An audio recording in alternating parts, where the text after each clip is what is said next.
Le diagramme énergétique de la molécule C2.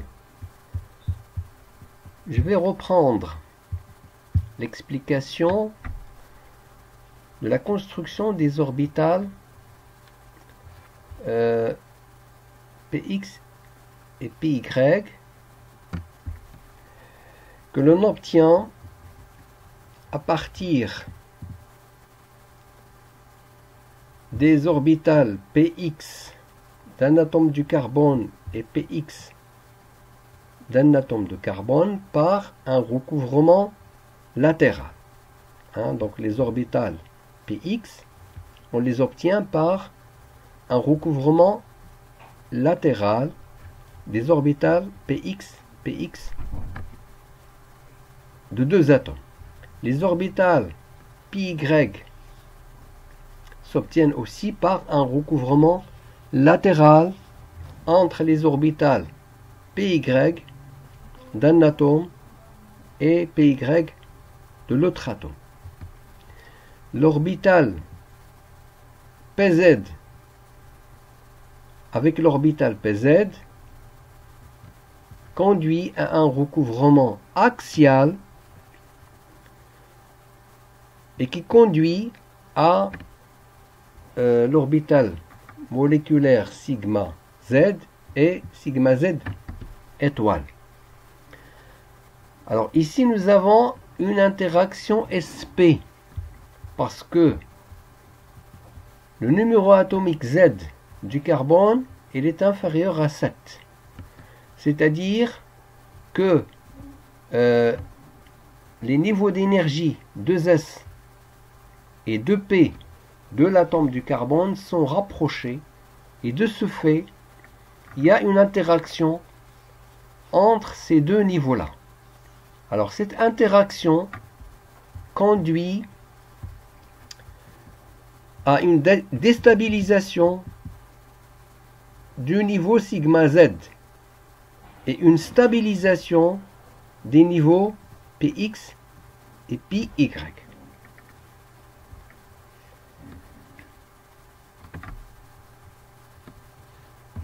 La configuration électronique de la molécule C2 conduit à sigma S2, sigma S étoile 2, Px2, Py 2.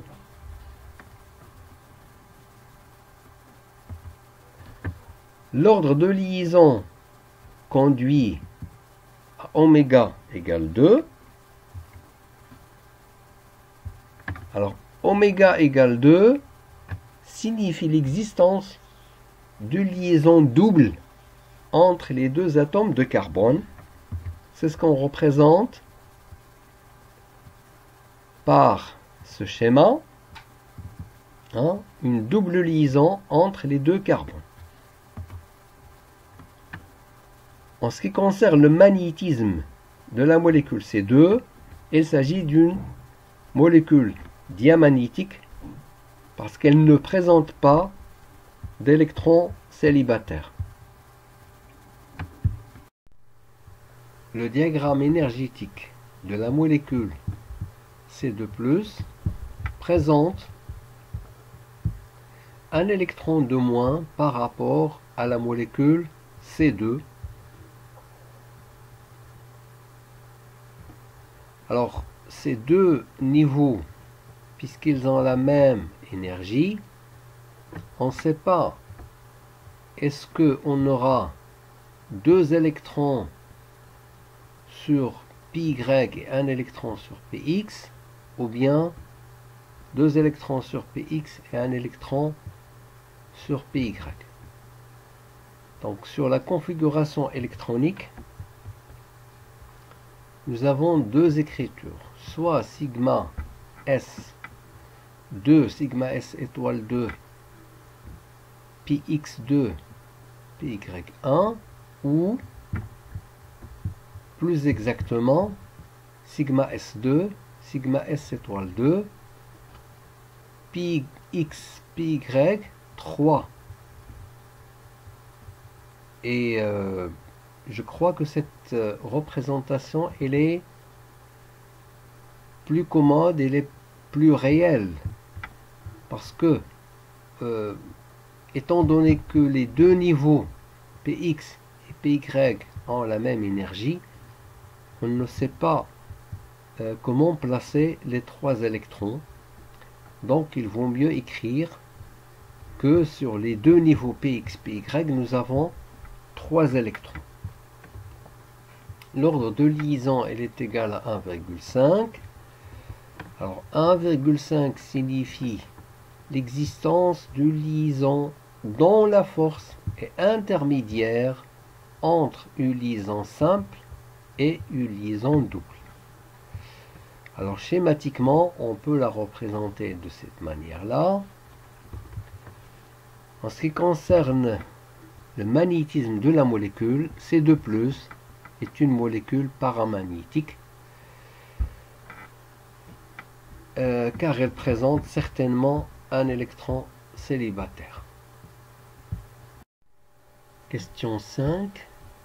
Pour chacun des couples indiqués ci-dessous, en déduire l'espèce qui a l'énergie de liaison la plus grande. Donc nous avons le couple BE2, BE2+, C2, C2+, et F2, F2-. Pour déduire la force de la liaison, il faut regarder il faut comparer l'ordre de liaison. L'énergie de la liaison est plus grande si l'ordre de liaison est plus grand. Donc pour le couple BE2, BE2+,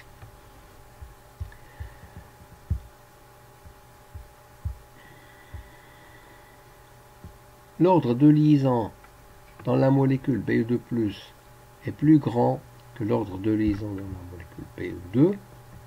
Donc l'énergie de liaison dans la molécule BE2+ est plus grande que l'énergie de liaison dans la molécule BO2. Dans le couple C2, C2+, l'ordre de liaison de la molécule C2 est plus grand que l'ordre de liaison dans la molécule C2+.